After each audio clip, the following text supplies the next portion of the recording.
Hello guys, welcome back.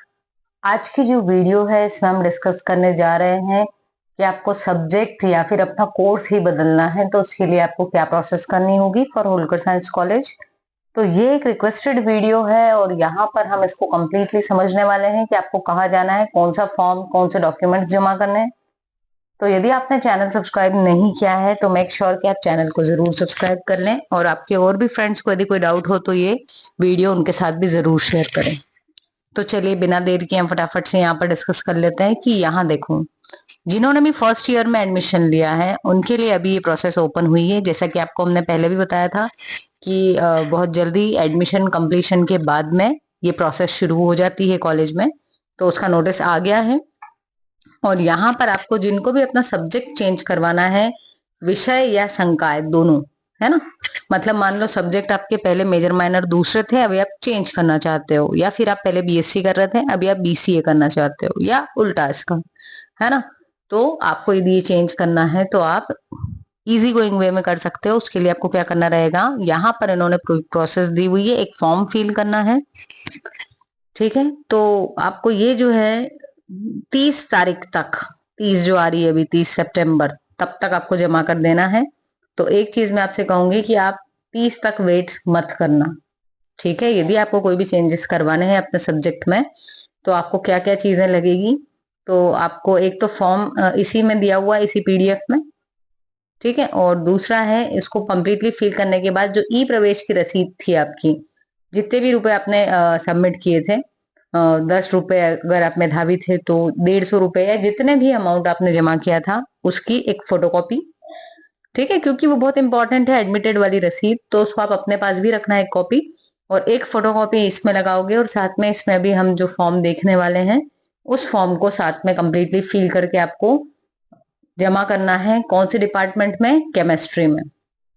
ठीक है, यदि आप पीजी के स्टूडेंट हैं तो भी और यूजी के हैं तो भी, मतलब अगर आप बैचलर्स डिग्री कर रहे हैं तो भी और मास्टर्स में हैं तो भी आपको किसमें जाना है, केमिस्ट्री डिपार्टमेंट में।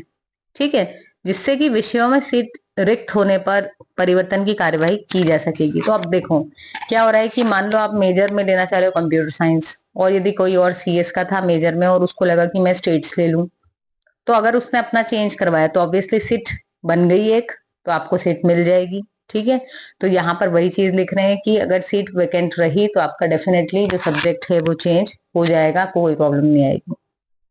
ठीक है, विषय परिवर्तन होने के बाद में क्या करना है, विद्यार्थी को खुद को ई प्रवेश पोर्टल के माध्यम से नए विषय और संकाय को आप देख सकेंगे, और उसके पश्चात महाविद्यालय की वेबसाइट के स्टूडेंट कॉर्नर पर आपको सेक्शन मिलेगा। तो मैं काफी सारे लोगों से कह रही थी कि अभी आपका सेक्शन कंफर्म नहीं है, क्योंकि यही कंफर्म नहीं था कि आप वो सब्जेक्ट रखने वाले हो या नहीं। तो यदि आप सब्जेक्ट चेंज करोगे तो डेफिनेटली आपका जो सेक्शन था वो भी चेंज होने की गुंजाइश है। ठीक है, तो आप अपना नया सेक्शन कहाँ देख पाओगे, उसको आप देखोगे आपकी जो कॉलेज की वेबसाइट है उसके स्टूडेंट कॉर्नर पर। ठीक है,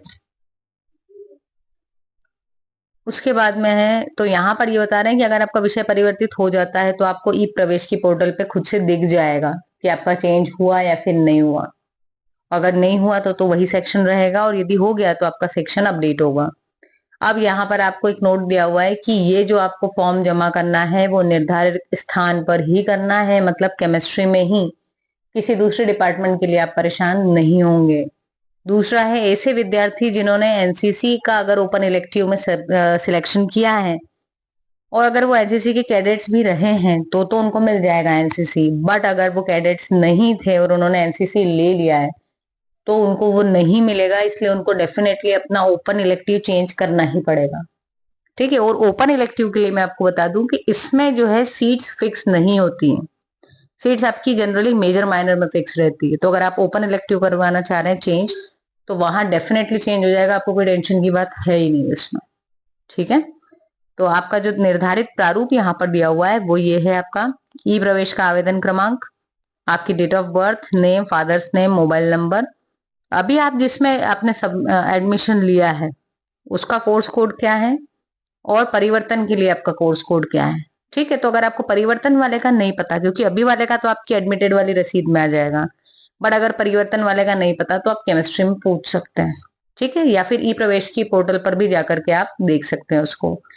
तो यहाँ पे आपको अपनी अभी पुरानी इन्फॉर्मेशन देना है, मतलब मेजर माइनर क्या लिए हुए थे आप, और फिर अब आप क्या चाह रहे हैं वो आपको अपडेट यहाँ लिखना है। ठीक है, तो आपकी ये जो रसीद थी 10 रुपए वाली या 1000 रुपए वाली रसीद वो लाना जरूरी है। और ओपन इलेक्टिव महाविद्यालय में उपलब्ध कोर्स के अनुसार ही आवंटित किए जाएंगे। तो ओपन इलेक्टिव में वही सब्जेक्ट मिल पाएंगे जो कॉलेज में चल रहे हैं। मतलब अगर आप सोचो कि ओपन इलेक्टिव में मैं डांस ले लूं, तो डांस नहीं है कॉलेज में, तो वो नहीं मिलेगा। ठीक है, तो आपको सिर्फ उन्हीं में से सिलेक्ट करना है जो डिपार्टमेंट्स हैं यहाँ पर अवेलेबल, उन्हीं डिपार्टमेंट्स में से, मतलब साइंस के ही आपको सब्जेक्ट या मैथ्स वाले सब्जेक्ट्स ही मिल पाएंगे ओपन इलेक्टिव में। ठीक है, या लैंग्वेज वाले, सिर्फ इन 3 टाइप्स में।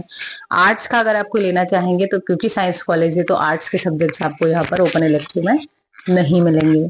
सो आई होप ये वीडियो आपके लिए हेल्पफुल रही होगी और आपके सारे डाउट्स क्लियर हुए होंगे। इन केस यदि कोई डाउट रह जाए तो आप कमेंट्स में जरूर पूछिए और चैनल को जरूर से सब्सक्राइब कीजिए और अपने दोस्तों से भी शेयर कीजिए।